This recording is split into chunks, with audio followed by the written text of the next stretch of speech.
Check out my 1968 Sensation Go Devil Model 104.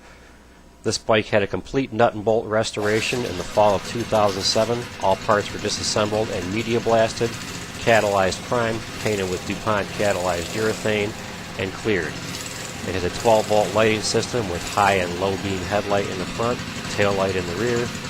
All the controls, switches, brake levers were all replaced. Wheels were repainted, new tires were installed, new belt on the torque converter drive. It has the original seat from 1968. There's no tears or flaws in it. This is a great little bike that tops out at about 35 miles an hour.